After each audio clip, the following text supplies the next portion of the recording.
Hi, Shea Hulse here. If you don't know me, I am a wife and mom of two, and I help entrepreneurial women master their mindset and build a successful online business without sacrificing time with their loved ones so they can live their dream life. And this week, I'm going to talk about KDP, Kindle Direct Publishing, and how to decide whether it is for you or not.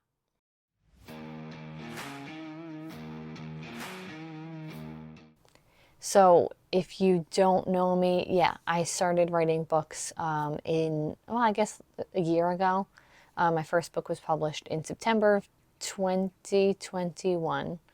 And then the second one was just in March of 2022. And then the next one I'm still writing. And so, when I got into writing books, I said, am I going to try for traditional publishing or am I just going to try to self-publish? And, with time constraints and not really knowing how to get published through a traditional publishing house, I said self-published is the way to go, and I can worry about that later.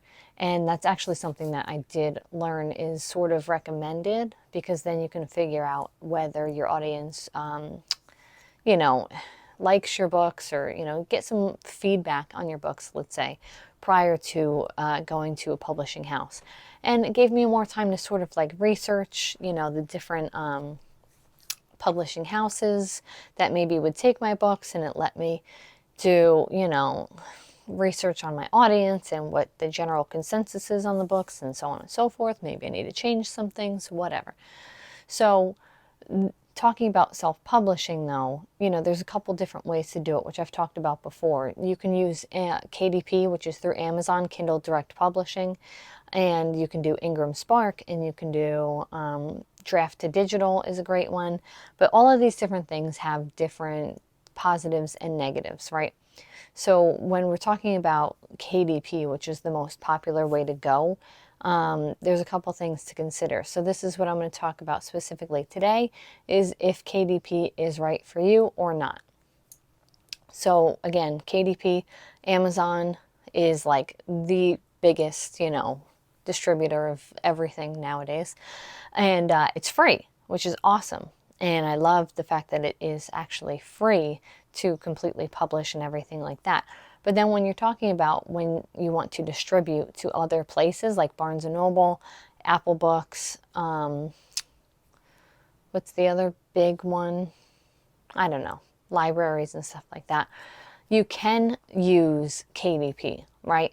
But you shouldn't use KDP totally free if you want to maintain the rights to your books. So kind of what I'm talking about here is, I'm writing romance books, and those are the books that I want to keep my total ownership over. I want to keep the rights to it. I want to be sure that no matter where we're going with it, I'm in the driver's seat, right? So Amazon KDP is free, but not if you want to keep ownership of your books. If you use their free ISBN, that kind of gives ownership to Amazon, and that gives them exclusivity, it's called. So that means that you are only going to be able to publish through Amazon, and they get to determine where else you can publish it and how you can publish it and so on and so forth. So that's not ideal, right? So Amazon KDP is free, but not totally. But it is totally free if you're going to use their free ISBN and you're going to go through their channels with expanded distribution. You can do that with like low content books, which I've also talked about before, which are like journals, trackers, diaries, sketchbooks, things like that, that you don't necessarily want or need to have complete ownership of, particularly if you're not going to pursue publishing it elsewhere except through Amazon, right?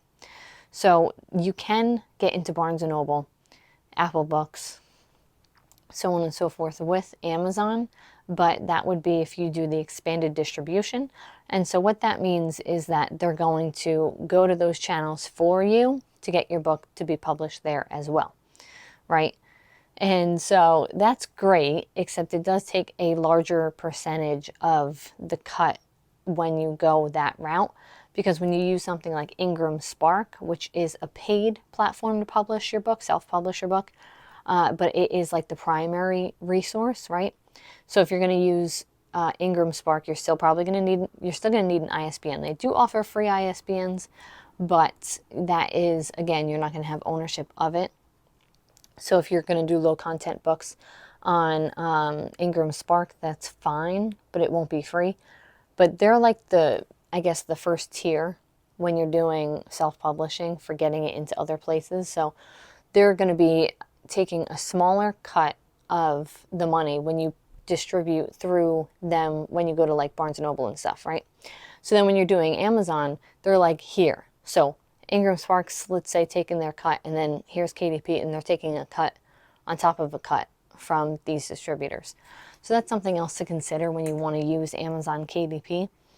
And then finally, when you're talking about Amazon KDP publishing, of course, they're going to take percentage of your sale. So that's kind of how it's free, is that you're going to, yes, put your book up there. You're going to put it up for free, let's say, but then, or I'm sorry, not for free, because that doesn't make sense in this case. You're going to put it up, let's say, for $3. And for ebooks, you're going to get, let's say, $2 out of the $3, and that's your cut of the money. And Amazon takes one cut. And then when you're going to do, what's the other one?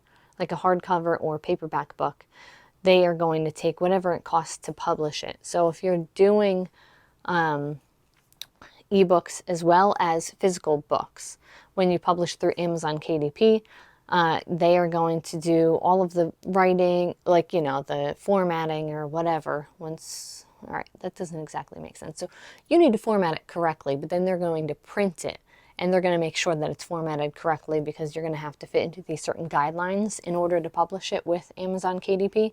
And then, so I think my book costs about $3.50 to actually physically print. And then I put it on sale for $13.99, I believe. And so they do take a percentage of the money that you are, you know, of your profit, because they're going to be printing it for you. But they also have sort of like a range in which you can sell your book for based on how much it costs to print it.